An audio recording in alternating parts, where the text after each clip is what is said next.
د ننګرهار د امنیه قومندانۍ ویاند حضرت حسین مشرقیوال وایي د نشهیي توکو پر وړاندې د مبارزې مدیریت پولیسو د بېسودو ولسوالۍ اړوند کامې پله په ساحه کې د پلټنې پر مهال په یو اراده سراچه موټر کې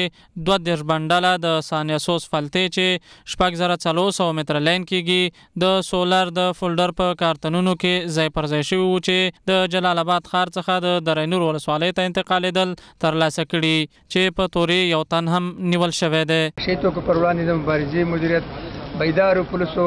یو ځل بیا د بېسودو ولسوالۍ اړوند د کامې پولیس په څېر ما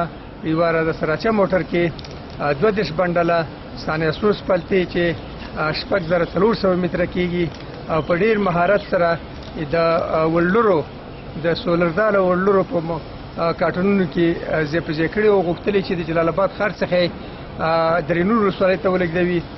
کشف او ترلاسه کړي دي چې په تورې یو تن هم نیول شوی. همدغه راز د یاد مدیریت پولیسو د بېسودو ولسوالۍ په مربوطاتو کې د پلټنې پر مهال د سوارلۍ په یو اراده سراچه موټر کې 4 کیلوګرامه تریاک چې د کور په سامان کې ځای پر ځای شوي وو او غوښتل یې د چپرهار څخه د جلال آباد ښار ته ولېږدول شي ترلاسه کړي. همدغه شانه د یاد مدیریت پولیسو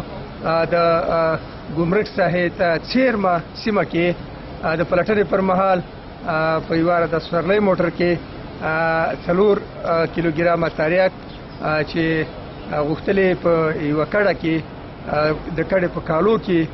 جلال آباد ښار ته ولېږدوي کشف او ترلاسه کړي. د یادونې وړ ده چې پولیسو په تیرو 2 اونیو کې 242 کیلوګرامه بېلابېل نشهیي توکي او 4 اراده موټر نیولي چې په تورې 19 کسان هم نیول شوي دي.